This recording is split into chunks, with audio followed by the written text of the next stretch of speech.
কিয়ামতের সবথেকে বড় আলামত হচ্ছে 10টা। জিবরিল আমিনকে আল্লাহ এই পৃথিবীতে রাসূল পাকের কাছে, বিভিন্ন নবীদের কাছে জিবরাইলকে আল্লাহ পাঠিয়েছেন 1 বার, 2 বার, 3 বার। আর আমার রাসূলের কাছে জিবরাইলকে পাঠিয়েছেন 24,000 বার।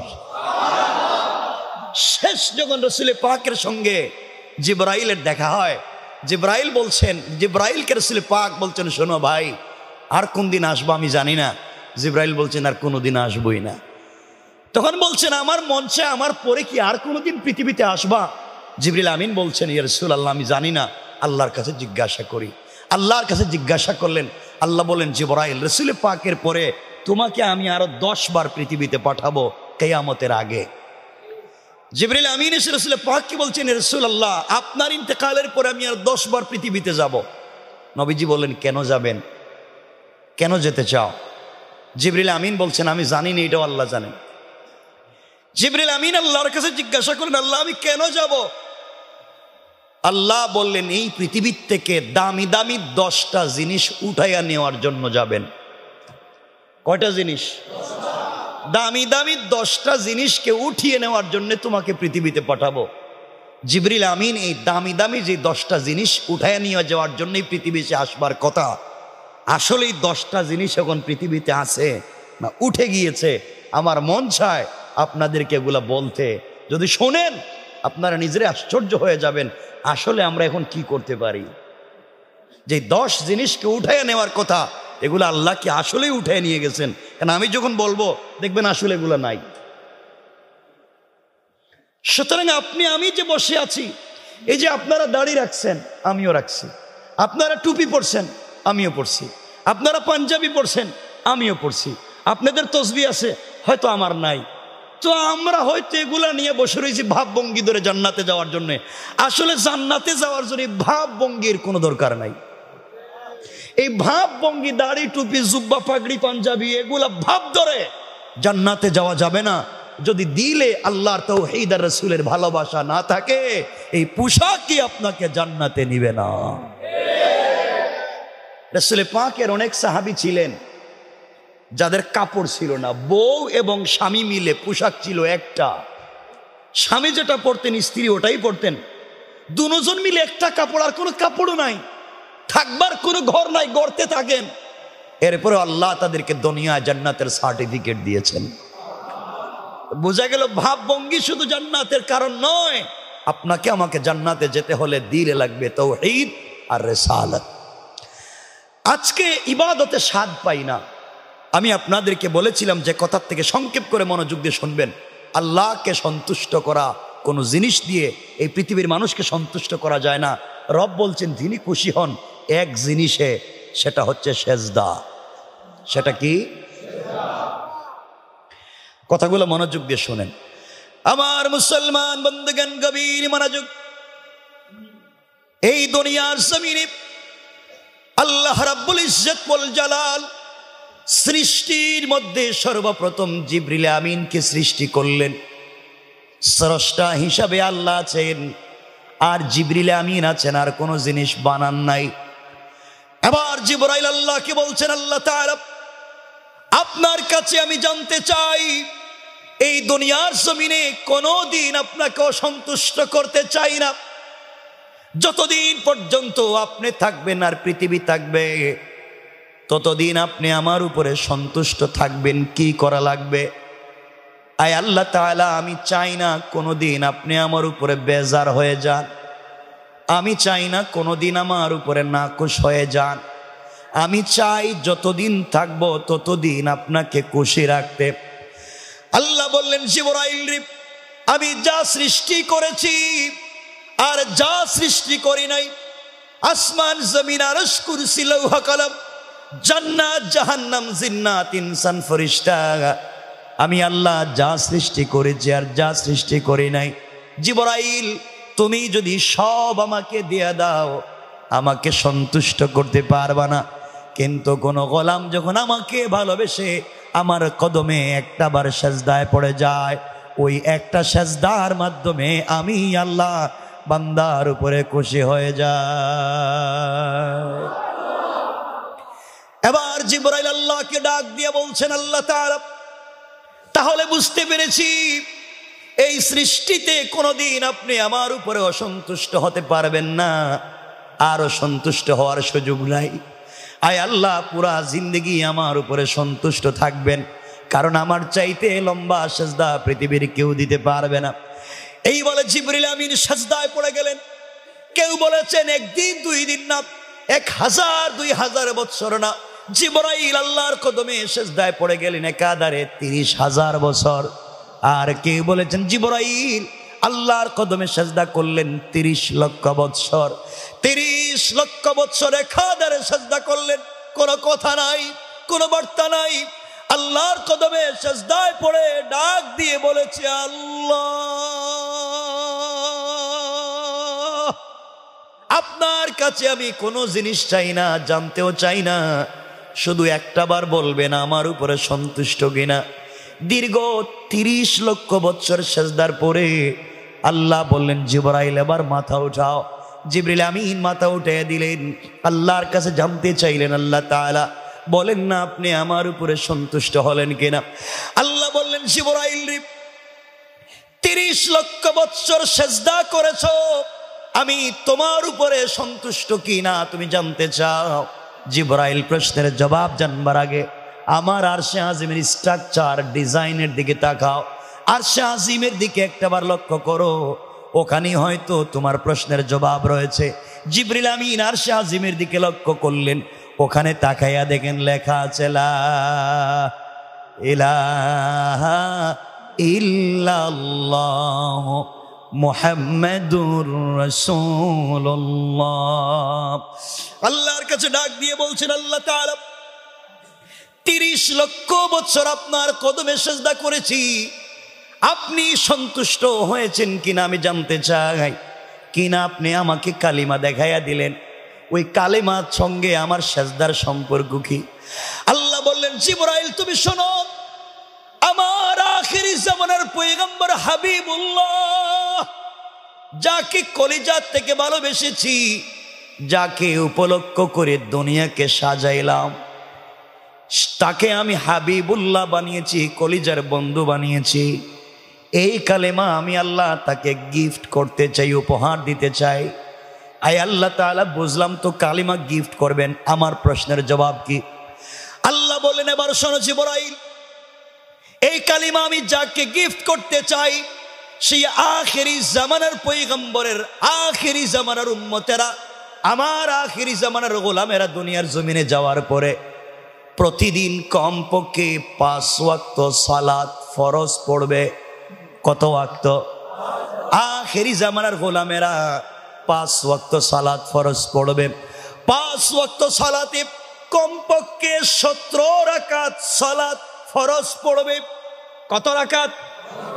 আবার বলেন, 17 রাকাত সালাত ফরজ পড়বে। ফজরের সালাত 2 রাকাত, জোহরের 4 রাকাত, কত হলো? আসরের 4 রাকাত, কত হলো? মাগরিবের 3, কত হলো? ইশার 4, কত হলো? আল্লাহ বলেন, আখিরি জামানার গোলামেরা দুনিয়ায় যাওয়ার পরে কমপক্ষে 17 রাকাত সালাত ফরজ পড়বে। প্রত্যেকটা রাকাতে কমপক্ষে 2টা করে সেজদা দিবে। প্রত্যেকটা সেজদায় কমপক্ষে 3 বার করে পড়বে সুবহানা রাব্বিয়াল আলা। আমার যে গোলাম একবার সেজদায় গিয়ে পড়বে সুবহানা রাব্বিয়াল আলা, ও জিবরাইল, তুমি 30 লক্ষ বছর সেজদায় পড়ে যেই শান, যেই মান, যেই মর্যাদার মালিক হতে পারো নাই, আখিরি জামানার গুনাহগারেরা একটাবার সেজদায় গিয়ে যখন আমাকে ডাক দিয়ে পড়বে সুবহানা রাব্বিয়াল আলা, তার ওই একবারের সুবহানা রাব্বিয়াল আলার মর্যাদা তোমার 30 লক্ষ বছরের সেজদার চাইতে আমি আল্লাহর কাছে বাড়ি হয়ে যায়। আল্লাহু আকবার। ও জিবরাইল, আমাকে সন্তুষ্ট করার পদ্ধতি হলো সেজদা। বান্দা যখন উঁচা মাথাটাকে আমার কদমে লাগাইয়া দেয়, এর চাইতে নিচে যাওয়ার জায়গা নাই। সুতরাং দুনিয়ার জমিনে আল্লাহকে সন্তুষ্ট করার সুযোগ হলো সেজদা। সুতরাং এই পৃথিবীতে আমাদেরকে সেজদা করা লাগবে কাকে? আওয়াজ করে বলেন। কিন্তু আফসোস হচ্ছে আমার কষ্ট যেখানে আপনাদের প্রতি, মসজিদে যদি নামাজ একটু দেরি হয়, ইমাম সাহেব যদি রুকু একটু লম্বা করে, সেজদাটা একটু লম্বা করে, তো মুসল্লিরা পিছনে কথা বলা শুরু করে। এমনটা কেমন লোক? বুড়া মানুষ বসে রয়েছে, বুড়া মানুষ সেজদা দিতেছে আর বেচারা লম্বা সেজদা করতেছে। আর বাবা 24টা ঘন্টা প্রতিদিন, 24টা ঘন্টার 23টা ঘন্টা তুমি দুনিয়ার কাজ করো, 1টা ঘন্টা আল্লাহরে দিতে পারো না? তুমি কেমন নিমক হারাম, 1টা ঘন্টা আল্লাহরে দিতে পারো না? কথা বলেন না কেন? 1টা ঘন্টা দেওয়া যায় না? আমি বলছি না আপনারা ব্যবসা বাণিজ্য বাদ দেন, আমি বলছি না বিয়ে শাদী বাদ দেন, ব্যবসা বাণিজ্য করেন, চাকরি করেন, বাচ্চা কাচ্চা দেখেন, স্ত্রীর সাথে সময় কাটান, ফ্যামিলির সাথে সময় কাটান, রাজনীতি করেন, যা ভাল লাগে তা করেন, সব করেন। 24টা ঘন্টায় 1টা ঘন্টা আল্লাহরে দেওয়া যায় না? আমি আবার বলছি 1টা ঘন্টা একসাথে দেওয়ার দরকার নাই। ফজরের সময় 20 মিনিট দিলে চলবে, জোহরে আরো 20 মিনিট দিলে চলবে, আসরে আরো 20 মিনিট দিলে চলবে, মাগরিবে 10টা মিনিট দিলে চলবে, এশায় 10টা-20টা মিনিট দিলে চলবে। এটা পারবো না আমরা? কথা বলেন না কেন পারবো না? ইনশাল্লাহ তো বলেন। তো নামাজে তো থাকেন না। জওয়ানেরা তোমাদেরকে বলছি ভাই, আমিও তোমাদের মতো জওয়ান। তোমরা তো আজকালকে দুনিয়া দুনিয়া দুনিয়া দুনিয়া বলে ব্যস্ত, তোমাদেরকে দুনিয়াই কবরে নিয়ে যাবে। মনে রাখবে এই পৃথিবীতে মরে যাওয়ার পরে তুমি যে 24 ঘন্টা যে দুনিয়ার পিছনে দৌড়াইছো, যখনই তুমি মরবা সাথে সাথে তোমার সাথে যেই জিনিসের সম্পর্ক শেষ, এটা হচ্ছে দুনিয়ার সম্পদ। কথা বলেন না কেন? তুমি দুনিয়ার সম্পদ মরে যাওয়ার সাথে সাথে ওয়ারিসকে দিলেও ওয়ারিস মালিক, না দিলেও ওয়ারিস মালিক, কেউ না থাকলেও রাষ্ট্র মালিক, কিন্তু তোমার মালিকানার নাই। কথা বলেন না কেন? কার জন্য এত কিছু করতেছে? আমার কথা কি শোনা যায়? কার জন্য এত কিছু করতেছেন? জোয়ান তোদেরকে বলছি, জোয়ান যারা আছো আমাদের মতো, তোমরা তো খারাপ হয়ে গেছো ভাই। মসজিদের ভিতরে তো সব কথা আজকে বলতে পারবো না, তোমরা তো খারাপ হয়ে গেছো। জোয়ান আজকালকে এত খারাপ হয়েছে, আমার বড় ব্যথা লাগে। জোয়ান তোদেরকে বলছি ভাই, আজকাল সারাদিন মোবাইল চালায়, সারা রাত ট্যাব ল্যাপটপ মোবাইল চালায়, সারা রাত মোবাইল চালাইতে চালাইতে যুবক যখন ঘুমাতে যায়, ঘুমাতে গেলে দেখে রাত শেষ। হ্যাঁ, ঘুমাতে গেলে দেখে রাত শেষ, ঘুম থেকে উঠে দেখে দিন শেষ। আর এদের চিন্তা করতে করতে মা বাপের জিন্দগি শেষ। কথা বলেন না কেন? কেন জোয়ান, তোমার কি হয়েছে? কেন ভাই? আর তুমি এত খারাপ হয়েছ, মহিলা কলেজের ছুটি হলে মোটরসাইকেল নিয়ে কলেজের গেটে যাও, ওখানে তোমার কাম কি? এখানে তোমার কাজ কি? এরপরে যুবকেরা মসজিদে নামাজে চলে আসে পকেটে ফেন্সির ইয়াবা নিয়া। কথা বলেন না কেন? ইয়াবা খায়, বাবা খায়, কি হয়ে গেল এই যুবকের? এরপরে চুল কাটে, দেখবেন বাংলা লিঙ্ক কাটিং চুল কাটে, বাংলা লিঙ্ক, এখানে চুল নাই, ওখানে চুল নাই, ওখানে নাই, সব খালি মধ্যখানে রাইখা দিছে, মনে হয় ছাগল ঘাস খাইয়া মাঝখানে জমা করে থুইছে। কথা বলেন না কেন? আপনারা কি শুরু করছো তোমরা? এগুলো কি আল্লাহর কাছে কি জবাব দিবা গিয়া? এই জন্য আজকের কথাগুলো মনোযোগ দিয়ে শোনো। লম্বা করবো না, কারণ 11টা হচ্ছে লম্বা করবো না, কিন্তু কথাগুলো শোনো শেষ পর্যন্ত। কি বলতে চাই? ও যুবক, আমিও মারা যাব, তুমিও তো মারা যাইবা, কেউ কিন্তু থাকবা না এখানে। জন্ম যেহেতু নিয়েছি, মরা লাগবেই। আমি জানতে চাই কি নিয়ে যেতে চাও, কি আছে তোমার কাছে নিয়ে যাওয়ার মতো? 8টা গুণের কথা বলতে চাই। এই 8টা গুণ লম্বা হয়ে যাবে বলবো না, শুধু আপনাদেরকে এতটুকুন বলবো। আজকে ওই যে বললাম সেজদা যদি আল্লাহর কদমে দিতে পারেন, আপনাদের কি বিশ্বাস হয়? রব বলেছেন, আমার কদমে যদি কেউ সেজদা দিয়া আমাকে খুশি করতে পারে, জান্নাতের জিনিসও তার ঘরে পাঠাইয়া দিতে পারি। সুবহানাল্লাহ বলেন।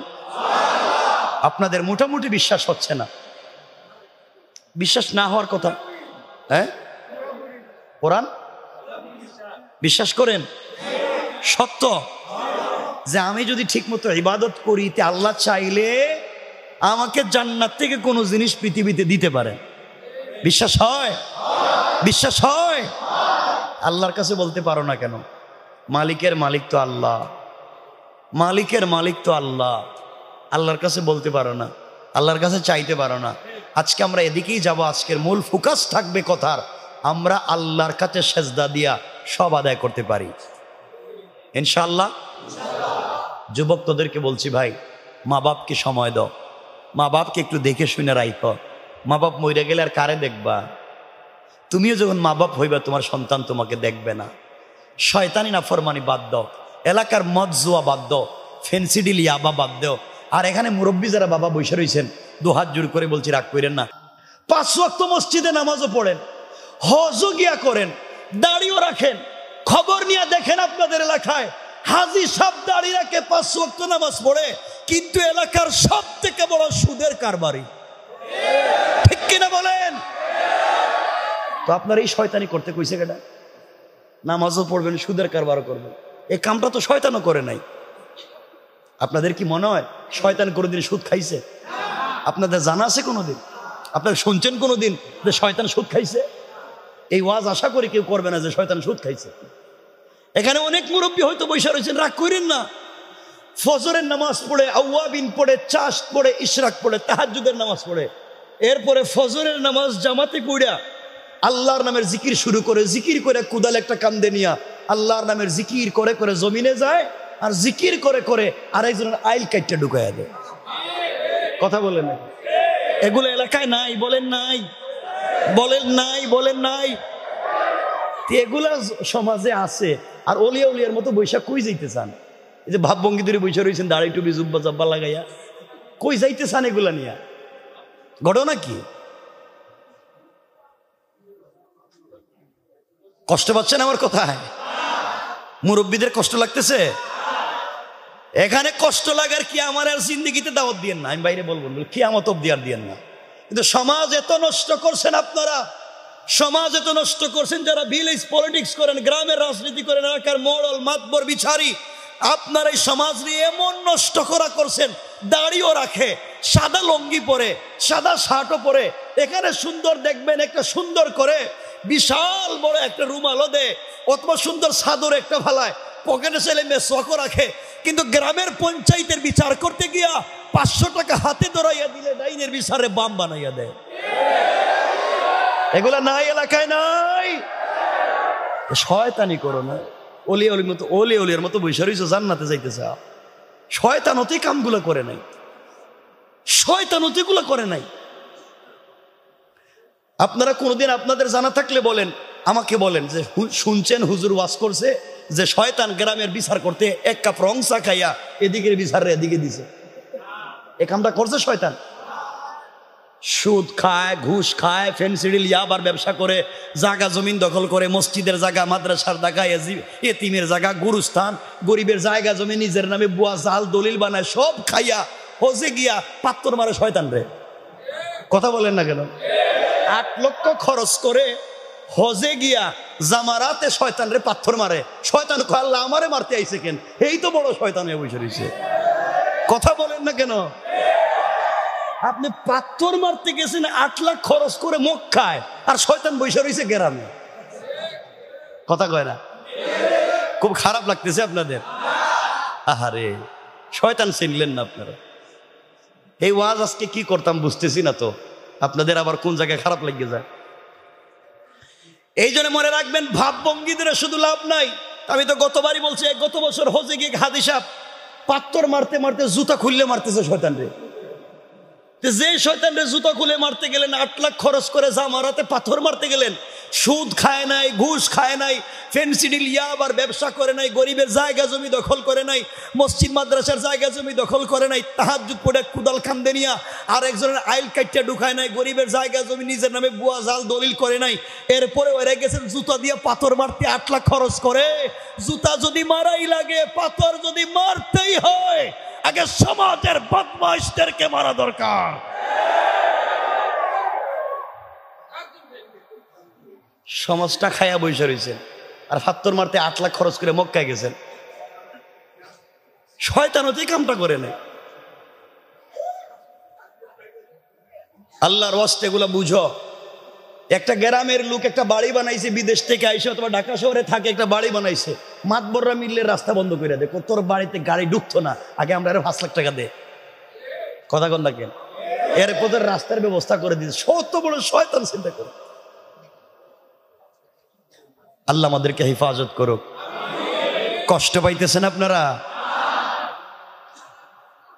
কথাগুলো শুনেন, খালি জিকির করবেন, তসবিহ পড়বেন, জান্নাতে চলে যাইবেন, কাজ হবে না। কারণ শোনেন, কেন বললাম এই যে তসবিহ, আপনার দাড়ি আছে, আমারও আছে, এই সমাজের বহুত হিন্দু ভাইরাও দাড়ি রাখে, নাইনি দাড়ি? হিন্দুদের আসেনি? আসেনি? তা আমারও আছে, তারও আছে, তো সমস্যা কি? আপনার টুপি আছে, আমারও আছে, শিখেরাও তো টুপি পরে, আসেনি? পাগড়ি আসেনি? আপনি বড় রুমাল দিয়া বড় শায়েখের মতো লম্বা জুব্বা পরে বসে থাকবেন। ইহুদিরা সব থেকে, দুনিয়ার সব থেকে লম্বা জুব্বা পরে ইহুদিরা, সব থেকে সুন্দর রুমাল দেয় মাথায় ইহুদিরা। কথা কন না কেন? ভাব আপনি কি ধরছেন, হেরাও তো ভাব ধরছে। আপনি তসবিহ পড়েন, ব্রাহ্মণ যারা আছে সমাজের, ব্রাহ্মণ, হিন্দুদের ব্রাহ্মণ, তারাও তো তসবিহ পড়ে, দেখছেনই তসবিহ। হেরা কিন্তু দেখাইয়া পড়ে না, হাতে আগে একটা কাপড়ের ব্যাগ নেয়, ও ব্যাগে হাত ঢুকাইয়া পড়ে, তো যাই পড়ে এটাই পড়ে। তা আপনি তো দেখাইয়া পড়েন, হে তো গোপনে পড়ে। কথা বলেন না কেন? আমি তো দেখাইয়া পড়ি, হে তো গোপনে পড়ে, ভাব তো হে বেশি ধরছে। কথা বলেন, কি ভাব ধরছেন আপনি? আমি ভাব ধরে জান্নাত? আল্লাহর ওয়াস্তে এগুলা দিয়ে শুধু জান্নাতে যাওয়া যাবে না। জান্নাতে যেতে হলে দিলটা পরিষ্কার লাগবে, দিলে তাওহীদ, দিলে রাসূলের রিসালাত, এছাড়া আর কোনো পদ্ধতি সামনের দিকে নিয়ে যাই, মনোযোগ দিয়ে শোনেন কি করে জান্নাতে যাবেন। যেটা বলতে চাইছিলাম, পৃথিবীতে বেঁচে থাকলেও জান্নাতের কাপড় সুপড় পাওয়া যায়, জান্নাতি জিনিস বাড়িতে আনা যায়। দেখেন আমার মুসলমান বন্ধুগণ, গভীর মনোযোগ।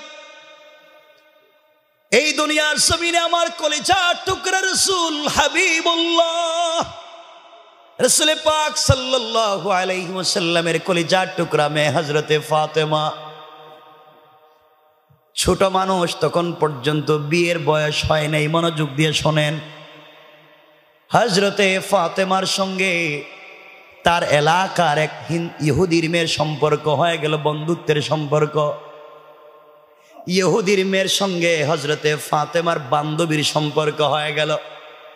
ইতিহাসে দুইটা কথা পাওয়া যায়, মনোযোগ দিয়ে শোনো।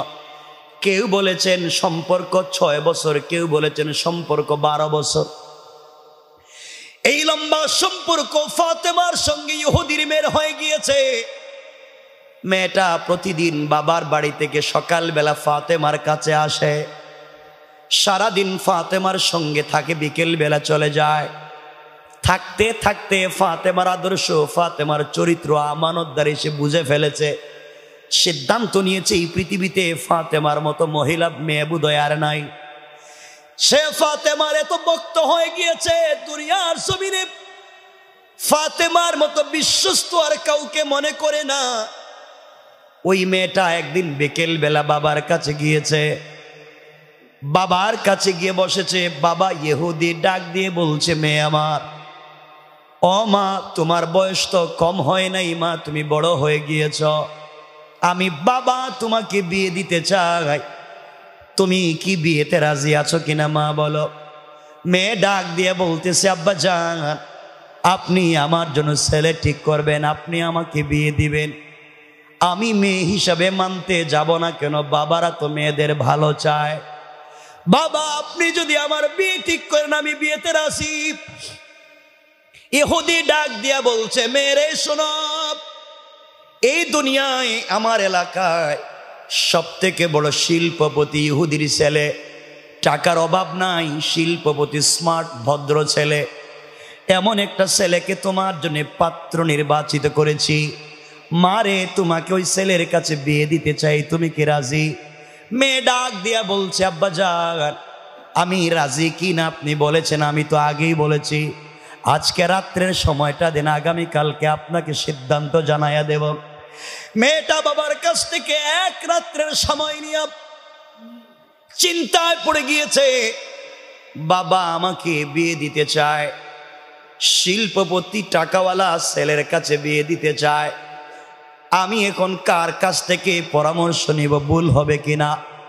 মেয়েটা চিন্তা করে সিদ্ধান্ত নিয়েছে, আমার লাইফের সঠিক সিদ্ধান্ত একমাত্র দিতে পারবে আমার বন্ধু, আমার বান্ধবী মুহাম্মদ ইবনে আব্দুল্লাহর মেয়ে হযরতে ফাতেমা। সুবহানাল্লাহ পড়েন। মেয়েটা সকালবেলা দৌড়াইয়া ফাতেমার কাছে এসেছে আর ডাক দিয়ে বলেছে, বোন রে, আজ আমার জিন্দেগির সব থেকে বড় সিদ্ধান্ত নিতে তোমার কাছে এসেছি। আমার বাবা আমাকে বিয়ে দিতে চায়। আমার বাবা আমার জন্য ইহুদির এক সম্ভ্রান্ত টাকাওয়ালার ছেলেকে ঠিক করেছে। আমি বিয়েতে রাজি হব কিনা তোমার কাছে জানতে চাই।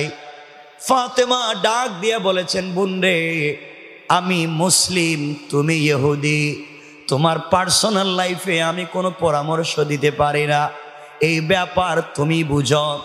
মেয়ে ডাক দিয়া বলছি, ফাতেমা, এই পৃথিবীতে একমাত্র তোমাকে আমানতদার বিশ্বস্ত মনে করি, আমার চাইতে বিশ্বাস তোমাকে বেশি করি। তুমি আমার লাইফে যে সিদ্ধান্ত দিবে তা মেনে নেব, তুমি ছাড়া আমি কারো কথা বিশ্বাস করি না। এবার ফাতেমা বললেন, বোন রে শোনো, তোমার বাবা যেহেতু তোমার জন্য ছেলে ঠিক করেছে, কোনো বাবাই তার মেয়েকে খারাপ জায়গায় বিয়ে দিতে চায় না, কোনো বাবাই তার মেয়ের খারাপই চায় না, সকল বাবারাই চায় তার মেয়েগুলা ভালো থাকুক। আমার মন বলছে তোমার বাবা যেখানে বিয়ে ঠিক করেছে বিয়ে করে ফেলো। ইহুদির মেয়েটা ফাতেমাকে জড়াইয়া ডাক দিয়া বলেছে, বোন আমার, তুমি আমাকে বলেছো বিয়ে করতে, আমি রাজি, একমাত্র কেবলমাত্র শুধুমাত্র তোমার কথায় আমি রাজি। তুমি বলেছো আমি বিয়ে করতে চাই, কিন্তু আমার একটা শর্ত আছে। আমার শর্ত হলো, তুমি যদি আমার বিয়েতে যাও, তুমি যদি আমার পাশে বসে থাকো, এই পৃথিবীর সব থেকে বড় আমানতদার মেয়েটা আমার কাছে বসবে, সব থেকে পৃথিবীর ভালো মেয়েটা আমার কাছে বসবে, আমাকে আশীর্বাদ করবে। আমার মন বলছে আমার জিন্দগিতে কোনো কষ্ট থাকবে না।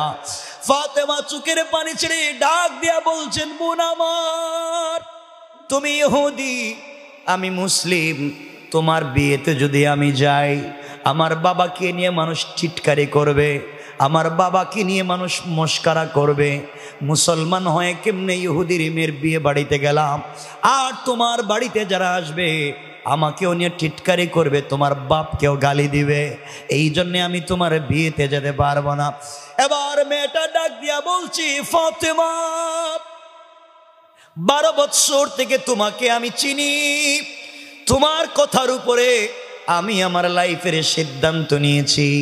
এখন তুমি যদি আমার বিয়েতে না যাও, আমি কিন্তু কঠিন সিদ্ধান্ত নিতে পারি। বলো না, আপনি ফাইনাল সিদ্ধান্ত জানান। ফাতেমা বললেন, আমি যেতে পারবো না। মেয়ে ডাক দিয়া ফাতেমাকে বলছে, শোনো বোন, তুমি যদি আমার বিয়েতে না যাও, আমি এই পৃথিবীর কোনো ছেলেকে কোনোদিন বিয়ে করব না। আল্লাহু আকবার। ভালো মানুষের সাথে থাকলে খারাপ মানুষও ভালো হয়ে যায়, কথা বলেন না কেন? ইহুদির মেয়েটা, এই ছেলেরা তোমরা যে খারাপ, ওয়াজে যাইতেছি না আজকে। ইহুদির মেয়েটা বাবার কাছ থেকে একদিনের সময় নিয়ে ফাতেমার কাছে এসেছে তার লাইফের সিদ্ধান্ত নিতে। আর আমাদের দেশের মেয়েদেরকে যদি বাপ বলে, মা আমি তোমার জন্য একটা স্মার্ট ছেলে ঠিক করেছি, তার বাড়ি আপনাদের এই গ্রামে ধরেন, এটা ভদ্র একটা ছেলে ঠিক করেছি, খুব পয়সাওয়ালা ভালো ছেলে, তুমি কি বিয়েতে রাজি? মেয়ে বলবি, বাবা আপনি কি বলছেন, I am sorry, don't disturb বাবা, আমাকে বলে ডিস্টার্ব করবেন না, আমি ম্যাচিউরড, আমি এখন ইউনিভার্সিটিতে পড়ি, আপনি আমার জন্য ছেলে ঠিক করেছেন? আমি তো 5 বছর আগে বল্টুর ছেলের সাথে প্রেম করি, কথা বলেন। তুমি এখন আমার জন্য ছেলে ঠিক করছো, আমি তো 5 বছর আগে কাম সাইরে লইছি, কথা বলেন না কেন? আছে না নাই? যেই মা জন্ম দিল, যেই বাবা 30-40 বছর মাথার গাম পায়ে ফেলে খাওয়াইলো, সব বাদ দিয়া কি যে ধুলি পড়া দে ছেলেরা 2-4 দিন টেলিফোনে কথা বলে গাট্টি বুসকলিয়ে জায়গার সাথে ভাগ্য জায়গা, কথা বলেন না কেন? এই কাজ কইরো না, এই কাজগুলো কইরো না, এগুলো হারাম কাজ, এ পথে যাইও না। যেই ছেলে তোমাকে ফুসলাইয়া নিয়ে যাচ্ছে, বোন এমন একদিন আসবে, এমন একদিন আসবে সে তোমার সব নিয়ে হয়তো রাস্তায় তোমাকে ফেলে দেবে। আর যুবকদেরকে বলছি, জোয়ান, তুমি যেই মেয়ের প্রেমে পড়েছ, হয়তো স্মার্ট একটা মেয়ে, বিউটিফুল একটা মেয়ে, এক্সট্রাঅর্ডিনারি করা তার চেহারা একটা মেয়ে, জোয়ান তুই জানিস না, যার সাথে প্রেম করে মা বাবার সঙ্গে কথা বলিস না, যার সাথে সম্পর্ক করতে গিয়ে ফেন্সিডিল ইয়াবা ধরলে, যার সাথে সম্পর্ক করতে গিয়ে পড়ালেখা বাদ দিলে, যুবক তুই জানিস না কসম রব্বে পাকের জাতের আল্লাহর ঘর মসজিদে বলছি, যেই মেয়ের সাথে 5 বছর সম্পর্ক করলে ওই মেয়ে যদি আগামীকালকে ঘুম থেকে উঠে তোমার চাইতে স্মার্ট, তোমার চাইতে টাকাওয়ালা, 12 একটা ছেলে তোমার চাইতে স্মার্ট আর একটা ছেলেকে পায়, হয়তো ঘুম থেকে উঠে তোমাকে ভুলে যেতে 1 মিনিটে সময় লাগবে না, লাগবে, ভুলে যাবে, তুমি 1 মিনিটে ভুলে যাবে। ইয়া আইয়ুহাল ইনসান, রব বলেছেন ইয়া আইয়ুহাল ইনসান মা গাররাকা বিরব্বিকাল কারীম। এই মানুষ তোর কি হয়েছে, কে তোকে ধোঁকা দিল? মা গাররাকা বিরব্বিকাল কারীম, আমার মতো মহান রব থেকে তোকে ধোঁকা দিয়েছে কে? অথচ আল্লাযী খালাকাকা, আমি তোকে বানাইছি, ধোঁকাটা দিল কে? কথা কি বুঝতেছেন আমার? কষ্ট হচ্ছে আপনাদের? আমি জানি কষ্ট হওয়ার কথা, সব দিকে বন্ধ, গরম তো লাগতেই পারে। কষ্ট হচ্ছে? আমি কি কথা সামনের দিকে নিয়ে যাব? কিন্তু আমার সব থেকে বেশি কষ্ট হচ্ছে যে ভাইগুলা দাঁড়ায় রয়েছে, বসছে না। একটু যদি বসতে পারতাম আমি খুশি হইতাম এবং তোমাদের জন্য এই কথাগুলো বলতাম। এত কম থেকে দাঁড়ায় রয়েছে তোমরা এখানে, জায়গা জোগা নাই কোনো জায়গায়? এই যে জায়গা আছে, তোমরা তো আমারও তো দেখা লাগবে না চেহারা, এই চেহারা না দেখলেও আর শোনা যাবে। কিন্তু বসো, আমি কিছু কথা বলি। কষ্ট হচ্ছে আপনাদের? এবার একটু হাত তুলেন দেখি, এই কর্নার থেকে কার কার কষ্ট হইতেছে? গড় নাকি? এত ওয়াজ করার পরে খুব কষ্ট হইতেছে। মেয়েটা ফাতেমার কাছে এসে বলছে, বোন তুমি যদি আমার বিয়েতে না যাও আমি বিয়ে, কথা বলেন, বিয়ে।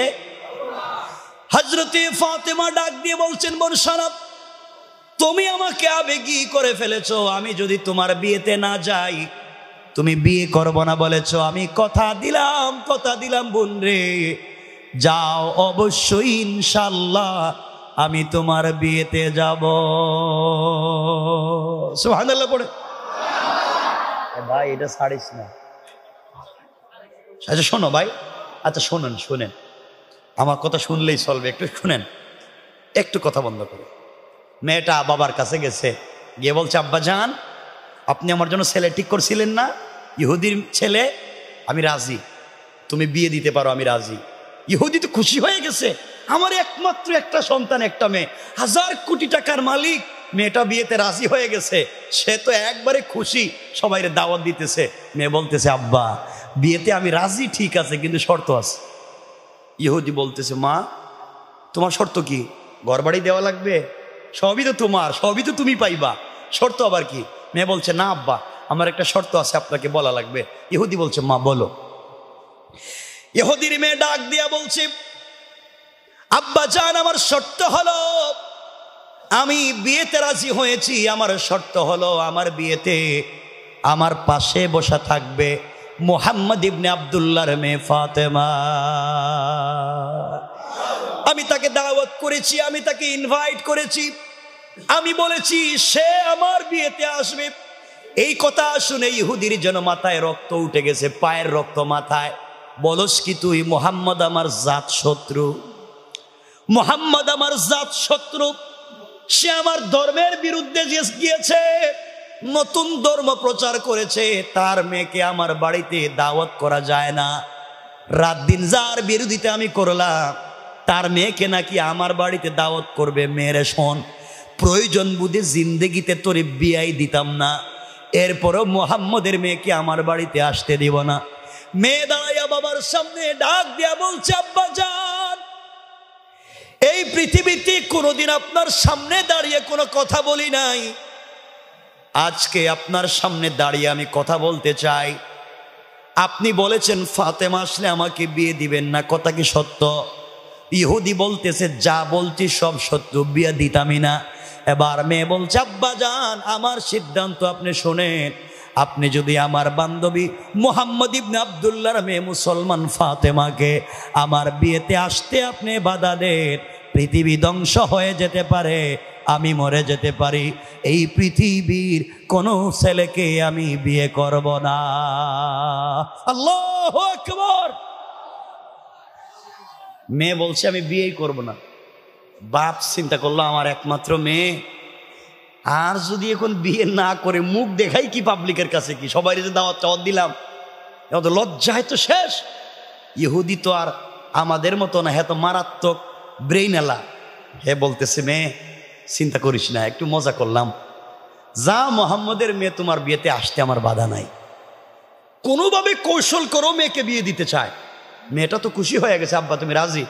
এমনি রাজি না, আমার শর্ত আছে। মেয়ে বলতেছে আব্বা আপনার শর্ত কি?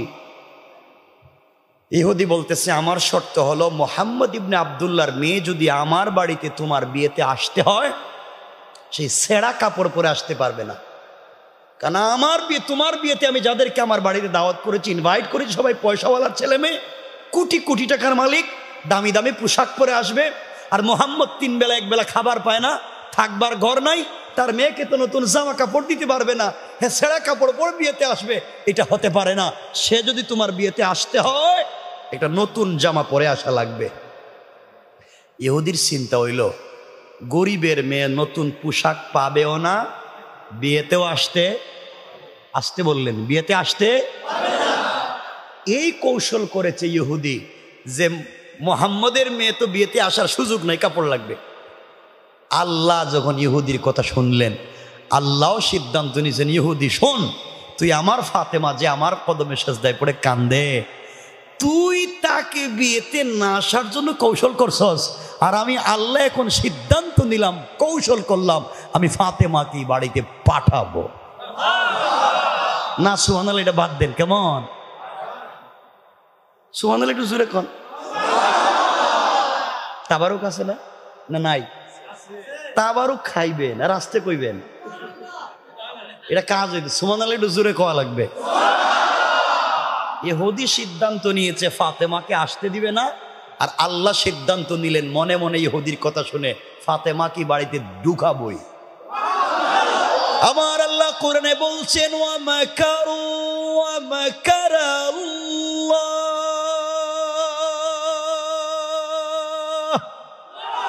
ওয়াল্লাহু খায়রুল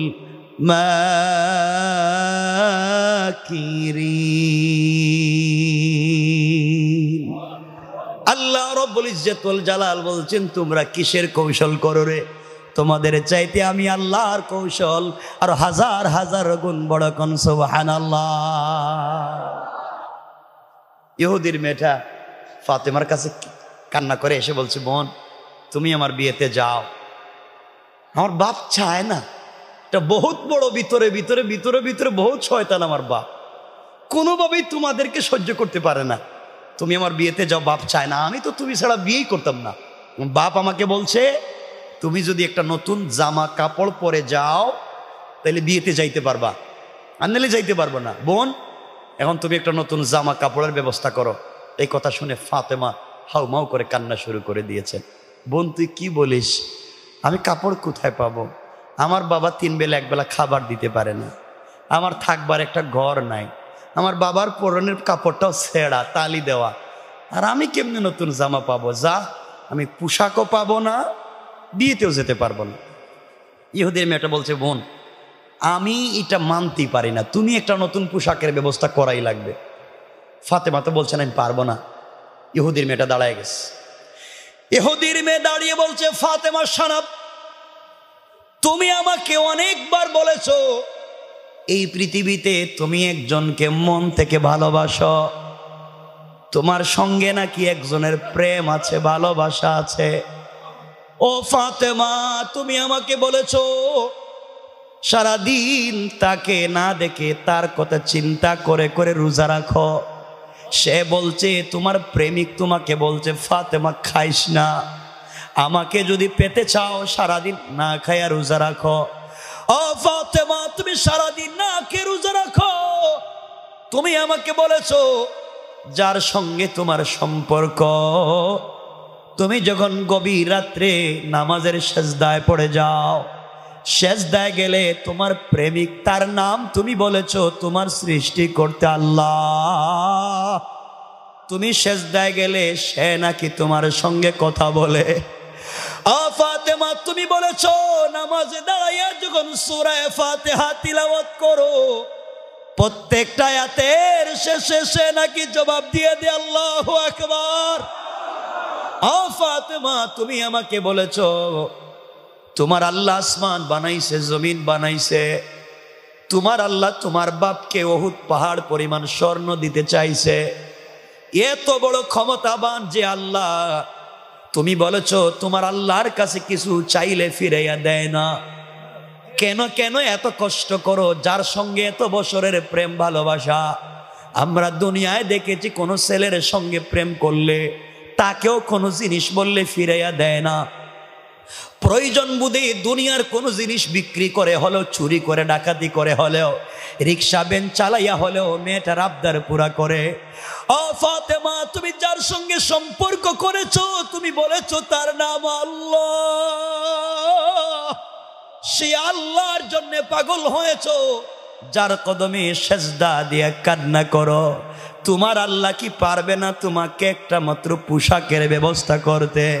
আমার মন বলছে ফাতেমা তুমি যদি তাকে বুঝাইয়া বলতে পারো অবশ্যই তোমার একটা কাপড়ের ব্যবস্থা হয়ে যাবে।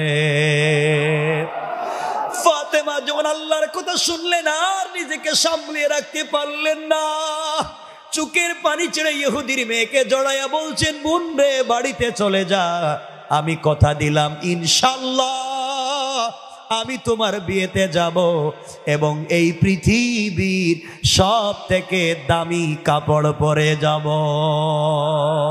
আল্লাহু আকবার বলে। সম্পর্ক করো, ওখানে রবের সাথে সম্পর্ক করো, সব আদায় করে নিবা, সব সব সব পেয়ে যাবা। মেয়েটা বাবার কাছে পৌঁছে গিয়েছে, বাবাকে ডাক দিয়ে বলেছে আব্বা জান আমার বিয়েতে মোহাম্মদ ইবনে আব্দুল্লাহর মেয়ে আসবে বলছে। ইহুদি চিন্তা করছে আসো, কোনো আপত্তি নাই, কারণ নতুন জামাও পাবে না, আসতেও পারবে না। আমার আল্লাহ কোরআনের আরেক জায়গায় বলছেন ইন্না কাইদাশ শাইতানি কানা দাঈফা। কাফের বেঈমানেরা যত কৌশল করে রে, তাদের সকল কৌশল আমি আল্লাহর কাছে মশা মাছির গড়ের চাইতে আরো বেশি দুর্বল। কোন ঠিক কিনা? এখন মনে করেন আগামীকালকে বিয়ে, মানে মধ্যখানের ওয়াজ বাদ দিয়ে দিলাম, কথা শুনেন, লম্বা করা যাবে না, 11:30 গড়িতে দেখতেছি, মানে আগামীকালকেই বিয়ে। এখন বিয়ের আগে তো কাপড় কিনতে হইব, জুতা মোজা কিনতে হইব, আরো কত কিছু কিনা লাগবে না, দাওয়াত দেওয়া লাগবে, আরো কত কিছু, সব বাতিল, আজকের মতো বাদ। ডাইরেক্ট বিয়াতে আমরা জায়গা, আগামীকালকেই বিয়া। কোন দিন? ইহুদির মেয়েটা বিকেলবেলা ফাতেমার কাছে এসে বলছে বোন আগামীকালকে না আমার বিয়ে, তোমার কাপড়টা দেখি। ফাতেমা বলছেন আমি তো ভুলেই গেছি, কালকে যে তোমার বিয়ে কথা তো আমি ভুলেই গেছি, মনে নাই। মেয়ে বলছে বোন তুমি বিয়েতে না গেলে আমি তো কালকে মারাই যাব। ফাতেমা বলছেন শোনো টেনশন কইরো না, তুমি যাও, এখনো এক রাত বাকি আছে। আল্লাহু আকবার বললেন না? এখনো একটা রাত বাকি আছে, আর আমার ঘরে তো আকাশের চন্দ্র সূর্য পূর্ণিমা বৈশা রইছে, আমার কলিজার টুকরা আব্বা। আল্লাহু আকবার, যাও। আমার বিশ্বাস আগামীকালকের ভিতরে পোশাকের একটা ব্যবস্থা হয়ে যাবে। কি বিশ্বাস দিলের ভিতরে। যুবক তোদেরকে বলছি ভাই, এই বিশ্বাসটা বসাও না দিলে, এই বিশ্বাসটা একবার বসাইয়া দেখো না, কত স্বাদ আর কত মজা। কি চাও? কিছু টাকারই তো তোমাদের দরকার, কিছু টাকাই তো, দুনিয়ার টাকা পয়সা বাড়ি গাড়ি, আরে কিচ্ছু না। তুমি রবের জন্য হয়ে যাও, তুমি দুনিয়ার পিছনে ঘোরা বাধ্য, দুনিয়া তোমার পিছনে ঘুরতে বাধ্য। আমি আমার লাইফ থেকে বলতেছি, এটা ওয়াজের ময়দান ছাড়াও আমি আমার লাইফ, যারা আমার ব্যক্তিগতভাবে চিনে, যারা আমার একেবারে কাছে থেকে চিনে, যে আমার এই যে আপনার এলাকার আমার দেলোয়ার ভাই, যারা আমার কাছ থেকে চিনে, তারা খুব ভালো জানে দুনিয়া বাদ দেও। আমি দুহাত জোড় করে বলছি দুনিয়া বাদ দো। কি চাও দুনিয়া আমারে বলো? টাকা লাগবে তো, এটা বাড়ি লাগবে, এটা সুন্দর বউ লাগবে, এই তো আরে দূর সব বাদ দেও, আল্লাহর জন্য পাগল হয়ে যাও, সব রব তোমার বাড়িতে পৌঁছে দিবে ইনশাআল্লাহ। ইনশাআল্লাহ, আল্লাহু আকবার বলো, পৌঁছে দিবে ইনশাআল্লাহ। রবের জন্য কিছু করো। রাত্র গভীর হয়ে গিয়েছে, আমাদেরও ফাতেমা রাত্রে গভীর মুসল্লা বিছাইয়ে দিছেন। কারণ গভীর রাত্রে কেউ কথা না শুনলেও শুনবেন কে? কেউ না দেখলেও দেখবেন কে?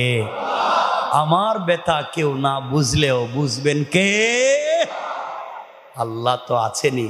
আল্লাহ বলেছেন যাস, কেমনে আমাকে বইলা যাস? আমার রসুলকে বলছেন, আমাদের কথা বুঝাতে গিয়ে আমার রসুলকে আল্লাহ বলছেন আমি নিজেই তো প্রেম করি। আল্লাহ নিজে বলছেন আমি নিজে প্রেম করি আমার রসুলের সাথে। ইয়া আইয়ুহাল মুদাসসির, ইয়া আইয়ুহাল মুসাম্মিল, কুম ফাআনজির, ওয়া রাব্বাকা ফাকাব্বির, ওয়া সিয়াবাকা ফাতাহির। ও চাদর ওয়ালা চাদর খোলো। ও হাবিবুল্লাহ, কলিজার টুকরা বন্ধু, তুমি খাদিজাকে নিয়ে কম্বলের নিচে আরামে ঘুমাও। তোমার প্রেমিক আল্লাহ আরশে আজিমে, আল্লাহ আরশে ইস্তাওয়া। আমি আরশে আজিমে একা একা ভাল লাগে না, তুমি আয়েশাকে নিয়ে মজায় মজায় ঘুমাও।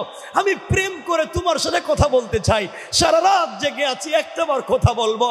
লা তাখুযুহু সিনাতুম ওয়ালা নাওম, আমি একটা মিনিট ঘুমাই না, একটাবার কথা বলতে চাই। উঠো, ঠান্ডা পানি দিয়ে ওযু করো, সিজদায় গিয়ে আমাকে একটাবার আল্লাহ বলে ডাক দাও। আমি আল্লাহ আরশে আসিমে থাকবো না, সাথে সাথে তোমার দরজায় হাজির হয়ে যাব। আল্লাহ রব তো চার না, কেমনে সে রবকে বইলে যাও? কি হয়েছে তোমাদের? কেন কি হইল ভাই? হজরতে ফাতেমা জায়নামাজ বিছিয়ে দিছে রাত্রে। তোমাদেরকে এত কথা বলতেছি, আল্লাহর কাছাকাছি আনতে চাই। আসো না আল্লাহর কাছে, একটু কাছাকাছি থাকো না, দিলের কষ্টটা আল্লাহর সাথে শেয়ার করো। ফেসবুকে না, কিছু হইলেই তো ফেসবুকে লেখো, ওখানে তোমার কে দেখবে? ব্যথাটা আল্লাহর কাছে বলো না, দিল খুলে ওখানে বলো না কেন? হযরতে ফাতেমা মুসল্লা বিছাইয়া দিলেন, সিজদায় পড়ে গিয়েছেন, চোখ থেকে অনবরত পানি পড়া শুরু করেছে। ডাক দিয়া বলছে, আল্লাহ আজ আমি পরীক্ষা করব, সত্যি কি আপনি আমারে ভালোবাসেন না আমি একা একা শুধু আপনাকে ভালোবেসে যাই? আয় আল্লাহ তাআলা, আমি ফাতেমা তোমার প্রেমে এত পাগল হয়ে গিয়েছি, কোনদিন তোমার কাছে আমি কিছু চাইলাম না। তুমি বলেছো রোজা রাখা লাগবে তোমাকে পাইতে গেলে, না খায়া সারাদিন থাকা লাগবে তোমাকে পাইতে গেলে। আমি ফাতেমা তো না খায়া থাকি তোমাকে পাওয়ার আশায়। তুমি বলছো তোমাকে পাইতে গেলে হারাম খাওয়া যাবে না, আমি ফাতেমা তো হারামের ধারে কাছেও যাই না। তুমি বলে দিয়েছো তোমাকে পাইতে গেলে গভীর রজনীতে তোমার কদমে সাজদায় পড়ে যেতে হবে, আরামের বিছানা ছেড়ে দিতে হবে। আল্লাহ এই কথা যেদিন থেকে শুনছি কোনোদিন ফিট লাগাইয়া ঘুমাই না, আমি না তোমার কদমে সাজদায় পড়ে যাই। ও আল্লাহ, তুমি না আমাকে কত কিছুই দুনিয়ায় দিতে চাইছিলা, বাপ বলছে সব জেড়ে ফেলে দিয়েছি, ইন্তেকালের পরে তোমাকে পেতে চাই। বাবা জীবনে নতুন কোনো জিনিস দেয় না, কোনো অনুযোগ নাই, বিয়োগ নাই, বাবার সঙ্গে কোনো কষ্ট নাই, আমার বাবাও তো কষ্ট করে কিছুই নাই। আয় আল্লাহ তাআলা, দুনিয়ার জমিনে তোমার কাছে কিছু চাইলাম না, আজ আমি ফাতেমা তোমার কাছে ছোট্ট একটা জিনিসের আবদার করতে চাই। আজকে পরীক্ষা করব সত্যি কি আপনি ভালোবাসেন না আমি। হয় সম্পর্ক থাকবে নাইলে ভাঙবে, ভালোবাসা শুধু এক পক্ষ থেকে হয় না। ফাতেমা বলছেন, আল্লাহ অমনি এই জিন্দেগিতে কিছুই চাইলাম না, আজ আমি তোমার কাছে ছোট্ট একটা জিনিসের আবদার করতে চাই। গাড়ি না, বাড়ি না, সম্পদ না, কিছুই না। আয় আল্লাহ তাআলা, এটা আমার সৌন্দর্য বাড়াবার জন্যে না, আমার চাহিদা পুরাবার জন্যে না, আমাকে সৌন্দর্য দেখাবার জন্যে না। আমার বাবা দিনের দাওয়াত নিয়ে মানুষের ঘরে ঘরে বাজারে বাজারে যায়, আমি মেয়ে হওয়ার কারণে যেতে পারি না। আয় আল্লাহ তাআলা, তুমি আজকে আমাকে একটা কাপড়ের ব্যবস্থা করে দিবা।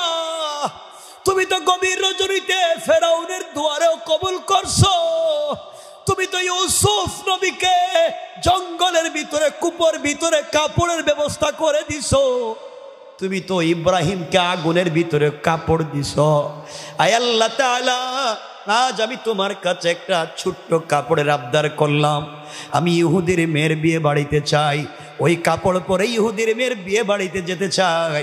সৌন্দর্য বাড়াবার জন্যে না, আমাকে সুন্দর দেখাবার জন্যে না, ওই কাপড় পরে ইহুদির মেয়ের বিয়ে বাড়িতে যেতে চাই, যেন ওই বাড়িতে যত মহিলারা আসবে জমা হবে, সকল মহিলারা যেন আমার কাপড়ের দিকে তাকাইয়া কালিমা পড়ে মুসলমান হয়ে যায়। আল্লাহু আকবার। ওয়াজ কিন্তু লম্বা হয়ে যাইতেছে না, আরে শোনেন না, আরে শোনেন, সারা রাত ওয়াজ লম্বা হইলে দুইটা সমস্যা, একটা হইলো তবরক ঠান্ডা হয়ে যাইব, আর এবারে পকেট থেকে টাকা দিবেন না। কারণ আমার বলেন আপনারা পয়সা দিবেন এখন নাকি মাদ্রাসায় দিবেন? দিবেন তো? আপনারা যদি কথা দেন তো ওয়াজ সালাম দিবেন তো? এক দুইজন কইলো দেখি, বলছি দিবেন তো? পয়সা পাতি দিবেন তো? ইনশাল্লাহটা বলেন না ইনশাল্লাহ। বুঝলাম না, এখন আওয়াজ কমতেছে কে রে? না, তো ওয়াজ লম্বা করা যাইতই না। আমার একটু সহযোগিতা করেন, বলেন হুজুর ইনশাল্লাহ। আল্লাহ যদি তৌফিক দেয় আমরা দিব ইনশাল্লাহ। আমিও কথা দিলাম ওয়াজ করব, কিন্তু যেই জায়গায় গিয়া ওয়াজ রাইখা দিব কেউ বলতে পারবেন না হুজুর সালাম। ঠিক আছে তো? না বলেন?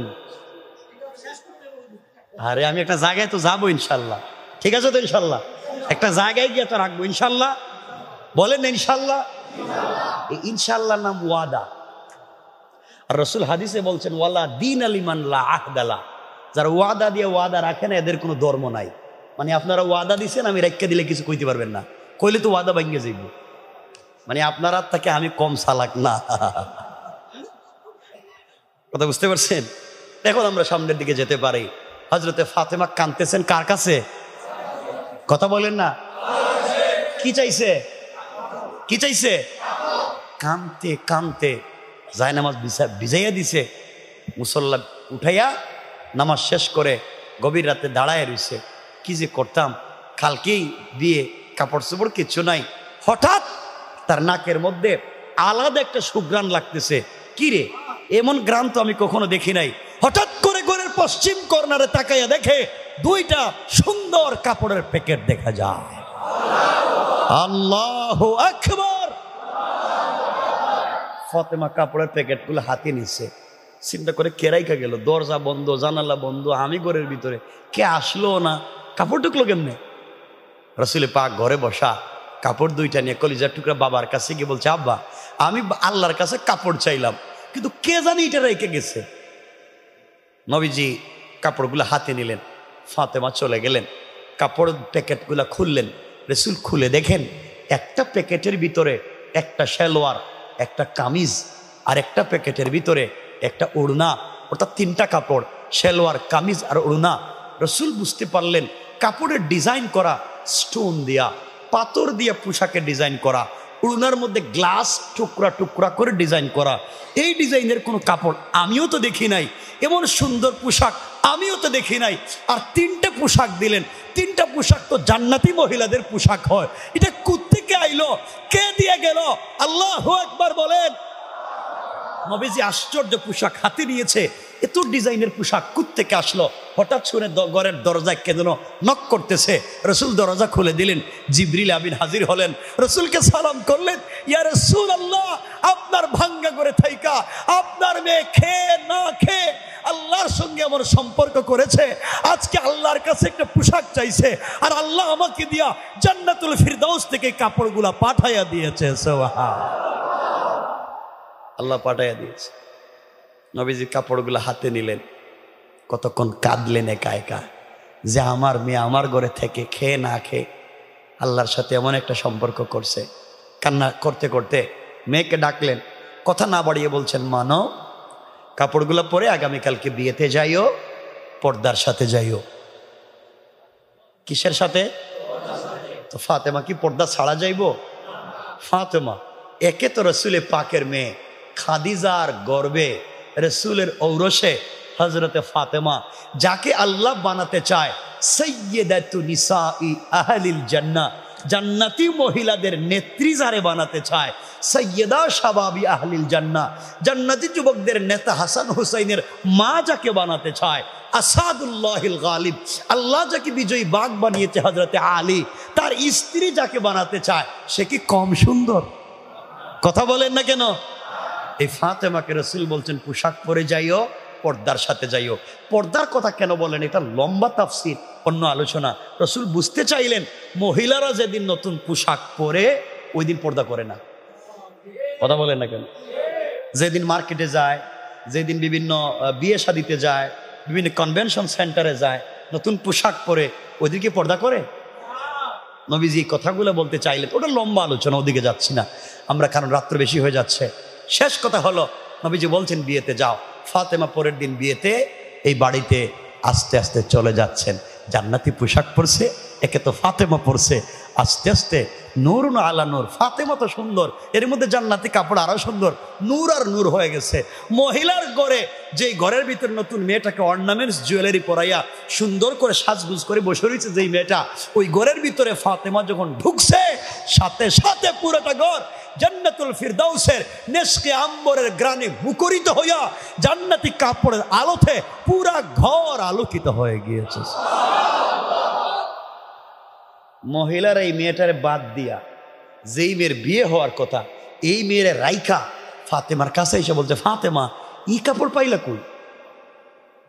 তুমি গরিব বাবার মেয়ে, আরে এত সুন্দর কাপড়, এত ঘ্রাণ, এত স্টোনের ডিজাইন, গ্লাসের ডিজাইন, এই কাপড় কই পাইছো ফাতেমা? এত সুন্দর কাপড় তো জীবনও দেখলাম না, কোন মার্কেট থেকে, কোত্থেকে কিনছো, কোথায় পাইছো? ফাতেমা বলছেন, ওইটা আমি কিনে আনছি। কি করছি? কিনে আনছি। মহিলারা কিনে আনছো মানে? গরিবের মেয়ে, 3 বেলা 1 বেলা খাবার পাও না, আর কিনে আনছো? ফাতেমা বলছে, না ঢং করলাম, কিনে আনি নাই, আমার এক প্রেমিক আছে, প্রেমিক প্রেম করছি, হে আমার গিফট দিছে। সুবহানাল্লাহ বললেন না? এ আমার গিফট। মহিলা তো আরো খেপছে, কারণ মহিলাদের জিদ কম না বেশি? কথা বলেন না? আরো খেপছে, প্রেম করলে এত সুন্দর ডিজাইনের কাপড় দে। আমাদের কাপড় তো লাখ লাখ লাখ লাখ টাকা দামের কাপড়, লাখপতির ছেলে মেয়েরা আমরা আসছি, তোমার কাপড় দিকে আরো সুন্দর। ফাতেমা বলছেন, শোনো, যেটা দেখতেছো আমি পড়ছি, ওরা তোমাদের পড়ার তৌফিক নাই। তোদের বাপ দাদার 14 গোষ্ঠীর সম্পত্তি যদি বিক্রি করে দাও, আমার কাপড় কিনা দূরের কথা, একটা ফাত্তরে কিনতে পারবা না। আল্লাহু আকবার বললেন না? ফাতেমা কি ভুল বলছে? মহিলাদের তো জিদ বাইরে গেছে, কই কি গরিবের মেয়ে, আমাদের বাপ দাদার সম্পদ বিক্রি করে নাকি কাপড় পাইতাম না। ফাতেমা, এই কাপড় আমরা কিনবই। ফাতেমা বলছেন, বললাম তো কিনতেই পারবা না, একটু এখানে হাত দিয়া নিজের গায়ে লাগাইয়া যাওগা, তোমরা এগুলা পাইবা না। মহিলাদের জিদ উঠে গেছে গা। যার বিয়ে হওয়ার কথা, হ্যাঁ কয় বাবার কাছে গিয়ে, আব্বা আমি আজকে বিয়ে করতাম না। ও বিয়ে করবে না কেন? কয় আপনি যেই মেয়েরে বলছিলেন গরিবের মেয়ে, ও যে কাপড় পরছে আর আমি যে কাপড় পরছি, আমার কাপড় দিয়ে মনে হয় তার জুতাই মুছা যাবে না। আল্লাহু আকবার। এই মেজা কাপড় পরছে, এমন কাপড় ছাড়া কিন্তু আমি বিয়ে করতাম না। ঘটনা কি? এখন বিয়ে শাদীর কি অবস্থা হইতে পারে? যেই মেয়ের বিয়ে হবে, সেই মেয়ে বলছে ফাতেমার মতো কাপড় ছাড়া বিয়ে করবে না। এটা কই পাইতো? যেই মহিলারা এখানে জমা হয়েছে, মহিলারা বলছে, শোনো, যারা যারা আসছেন, আজকে কোনো বিয়ে শাদী হবে না, আমরাও বিয়ে শাদীতে থাকবো না, আমরাও চাই ফাতেমার মতো কাপড় আমাদেরকেও দেন। কারণ পুরা বাড়ির চিত্র পাল্টে গেছে, সবাইকে ফাতেমার মতো কাপড় লাগবে। কারণ ফাতেমার মতো কাপড় কই পাইবে? ফাতেমা বলছেন, দেখো বোন, কাপড় টুপড় পাওয়া যাবে না, এগুলো পাইবাও না কোনো জায়গায়, তোমরা আমার কাপড়টা একটু দেখা মোটামুটি দেখালো, একটু গ্রান ট্রান লাগাইয়া দাও, তোমরা আর এগুলো আর আশা করো না। মহিলারা বলছে, ফাতেমা দরকার হইলে বাপ দাদার সম্পত্তি বিক্রি করবো, দরকার হইলে কিডনি বিক্রি করুম, এরপরও iPhone 15 কিনে ছাড়ুন। কি করে? সব বিক্রি করে দিব, এরপরে এমন কাপড়ের দরকার। ফাতেমা বলতেন, সব বিক্রি করলেও কাপড় কিনা দূরের কথা, আমার উড়নায় যে ডিজাইন আছে না, ডিজাইনের তোমরা গ্লাসও কিনতে পারবা না। এবং তিরমিজির একটা হাদিস আছে, জান্নাতি মহিলাদের পোশাকের দাম কত হবে, শুধু দাম। এই দামের ওয়াজ যদি আমি করি, লাগবে আরো 2 ঘন্টা। পোশাকের দাম কত চিন্তা করছেন নি? যেগুলা বাদ, সব আজকে বাদ দিতেছে। মহিলারা বলছে বিয়েতে নাই, যার বিয়ে হে বলে আমিও বিয়েতে নাই, কাপড় লাগবে। মহিলারা সব জমা হয়েছে ফাতেমার কাছে। আগে ছিল এই মেয়ের কাছে, ফাতেমার কাছে। বোন বলস না কোন মার্কেট থেকে কিনছস? ফাতেমা বলছেন শোনো, আমি যে মার্কেট থেকে কিনছি তোদের বাপ দাদারা এই মার্কেটের নামও শুনে নাই। সুবহানাল্লাহ বললেন না? যে দোকান থেকে কিনছি দোকানের নাম জিন্দেগিতে কল্পনাও করো নাই। মহিলারা কস কি, আমরা এই দেশের মার্কেট চিনি, বনানী, গুলশান, বারিধারা, সদরঘাট, ইসলামপুর, কোন দোকানে কি আছে, কোন জায়গায় সিবা গল্লি আছে, কোন জায়গায় ফুচকা পাওয়া যায়, কোন জায়গায় চটপটি পাওয়া যায়, এটাও জানি। শেষ পর্যন্ত দোকানদার ম্যানেজারের নাম্বারও মোবাইলে আছে। কথা বলেন না? এই দেশের মহিলাদের জামাইয়ের নাম্বার মোবাইলে না থাকলেও দোকানের ম্যানেজারের নাম্বার আছে। কথা বলেন না কেন? অনলাইনে পোশাক কিনে অনলাইনে ডেলিভারি ম্যানের নাম্বার আছে। কথা বলেন না কেন? আমি কি ভুল বলতেছি? সব আছে। মহিলারা বলতেছে ফাতেমা কি ক, আমরা সব মার্কেট চিনি, তুমি দেখি ক মার্কেট চিনবো না। ফাতেমা বলছেন বোন, আমি যে মার্কেট থেকে কিনছি না, আমি যে প্রেম করছি যার সাথে, মার্কেটের মালিক হে নিজেই মার্কেটের মালিক, দোকানের মালিক হে নিজেই, আমার গিফট করছে। ফাতেমাকে মহিলারা বলছে আমরা সব একসাথে বিষ খাই মরে যাই, তুমি আমাদের কি দোকান চিনাইতে হইব? এখন কেমনে চিনাইব কন্ত? আর আপনাদেরকেই বা কেমনে চিনাইতাম? ফাতেমা বলছেন শোনা বোন, আমি যেই দোকান থেকে কাপড়টা কিনেছি, আমার বন্ধু আমাকে যে কাপড়টা দিয়েছে, যেই দোকান থেকে কিনে দিয়েছে, যেই দোকান থেকে নিয়েছি, ওই দোকানের নাম জান্নাতুল ফিরদাউস। যেই মার্কেট থেকে কাপড় কিনেছি ওই মার্কেটের নাম জান্নাত। আর ওই মার্কেটে যেই রাস্তা দিয়ে গিয়েছি ওই রাস্তার নাম ইহদিনাস সিরাতাল মুস্তাকিম।